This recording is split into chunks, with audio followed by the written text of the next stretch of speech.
je réalise ma colère.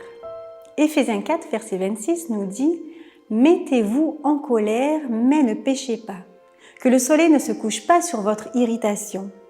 Ne laissez pas de place au diable. » Première remarque, la colère n'est pas un péché. Selon l'apôtre Paul, auteur du verset qui précède, le péché peut venir après, suivant la manière dont cette colère est gérée. On connaît de belles et saines colères de Jésus. Dans le temple, par exemple, il a renversé les tables des trafiquants et pris le fouet pour chasser les animaux qui servaient au trafic. Il y a des situations intolérables et des abus qui non seulement peuvent, mais doivent être dénoncés. Plusieurs exemples de la Bible montrent des gens qui apostrophent Dieu, qui lui demandent des comptes, qui crient leur révolte et leur colère devant les injustices. Et Dieu semble visiblement apprécier cette confrontation. On le sait bien, une colère qui ne s'exprime pas agit comme un poison qui ronge de l'intérieur. Ce qui est refoulé empoisonne l'existence. Exprimer la colère permet de soulever un peu la soupape de la marmite à pression. Sinon, le jour où le couvercle saute, on peut commettre des actes démesurés. Et l'entourage de s'étonner « Incroyable, c'était pourtant un homme sans histoire, une femme douce !»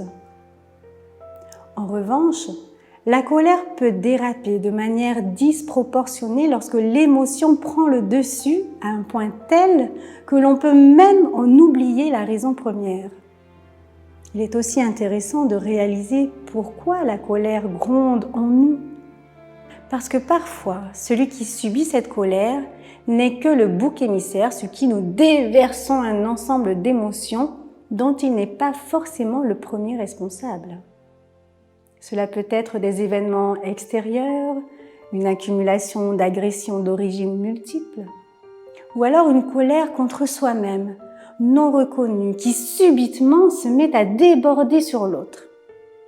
Entre parenthèses, c'est souvent là que se manifeste la colère la plus aiguë.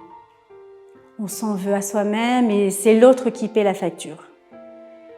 Le conseil de l'apôtre Paul dans sa lettre aux Éphésiens est sage. Ne laissez pas la colère prendre une dimension disproportionnée. Donnez-lui un espace dans le temps. Le pire, c'est la rumination. Il propose donc avec sagesse de ne pas laisser le soleil se coucher sur cette irritation. C'est-à-dire qu'il s'agit de tout mettre en œuvre pour crever l'abcès avant.